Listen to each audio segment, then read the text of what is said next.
अगर आप भी कंफ्यूज्ड हैं कि इम्प्लांटेशन हुआ है या नहीं और छोटे छोटे सिम्टम्स को प्रेगनेंसी हुई है इससे रिलेट करते हैं, तो ये वीडियो सिर्फ और सिर्फ आपके लिए है। एंड तक जरूर देखना ताकि पूरी बात समझ में आए और प्रेगनेंसी है या नहीं ये आप समझ पाओ। पीरियड की डेट से 3-4 दिन पहले या कभी कभी 1 हफ्ता पहले पेशेंट्स अक्सर पूछती हैं, मैम मुझे थोड़ी सी ब्लीडिंग हुई है, क्या ये इम्प्लांटेशन ब्लीडिंग है? मेरा मूड खराब हो रहा है, बहुत गुस्सा आ रहा है, चिड़चिड़ापन हो रहा है, लगता है कुछ हो रहा है, अजीब सी थकावट है, थकान लग रही है, भूख भी पहले से ज्यादा हो गई है, कुछ पेशेंट्स को वॉमिटिंग लगना शुरू हो जाती है।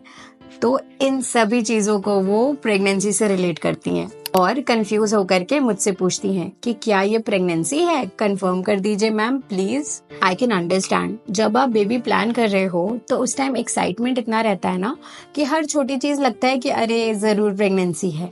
बट कोई जनरलाइज्ड रूल नहीं है, हर किसी के लिए प्रेगनेंसी के सिम्टम्स और जर्नी अलग रहती है।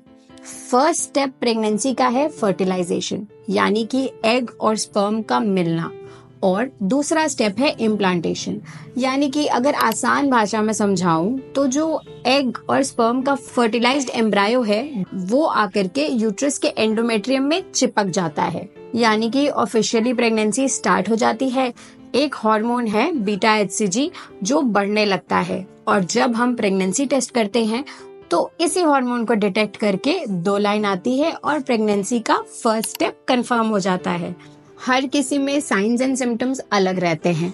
अब बात करते हैं कुछ कॉमन साइंस की, जैसे कि ब्रेस्ट में हेवीनेस लगना, भूख का जो पैटर्न है वो चेंज हो जाता है, कुछ लोगों को ज्यादा भूख लगती है तो कुछ लोगों की भूख मर जाती है। मूड स्विंग्स भी बहुत कॉमन है, चिड़चिड़ापन लगना, पार्टनर पे गुस्सा आना बहुत कॉमन है। इम्प्लांटेशन डिप, यानी कि टेम्परेचर में थोड़ा सा ड्रॉप होना, इम्प्लांटेशन के साथ कुछ लोगों में ये देखने को मिलता है। कभी कभी ये सब प्रेगनेंसी के साइंस नहीं, सिंपल PMS भी हो सकता है, इसलिए ओवर थिंकिंग की दुकान को बंद रखो और थोड़ा सा सब्र करो। ओवर थिंक तो नहीं करना है, बट आखिर डॉक्टर से कब मिलना है? आइडियली आपको प्रेगनेंसी प्लान करने से पहले ही मिल लेना चाहिए, बट अगर आप किसी वजह से नहीं मिल पाए हैं तो जैसे ही आपकी प्रेगनेंसी कंफर्म होती है आपको अपने डॉक्टर से मिलना है, क्योंकि कभी कभी किस्मत साथ नहीं देती और इम्प्लांटेशन यूट्रस की जगह फेलोपियन ट्यूब्स में भी हो जाती है। इसे कहते हैं एक्टोपिक प्रेगनेंसी। इसीलिए इससे बचने के लिए आपको जल्द से जल्द अपने डॉक्टर से मिलना है और अपने स्कैन्स राइट टाइम पे कराने हैं, कि इन केस अगर किस्मत साथ नहीं देती है तब भी आपकी जान को कोई रिस्क नहीं रहेगा। एक बहुत बड़ा मिथ है कि सबको इम्प्लांटेशन ब्लीडिंग होती है। वेल, ये बिल्कुल भी गलत है। हर इंसान को इम्प्लांटेशन ब्लीडिंग बिल्कुल भी नहीं होती।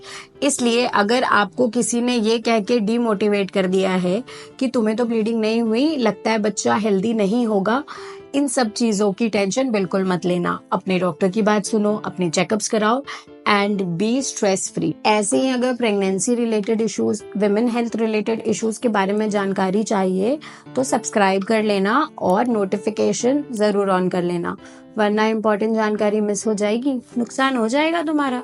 कमेंट करके मुझे जरूर बताना कि आपकी प्रेगनेंसी जर्नी में इम्प्लांटेशन के टाइम पे आपको कुछ फील हुआ था या नहीं।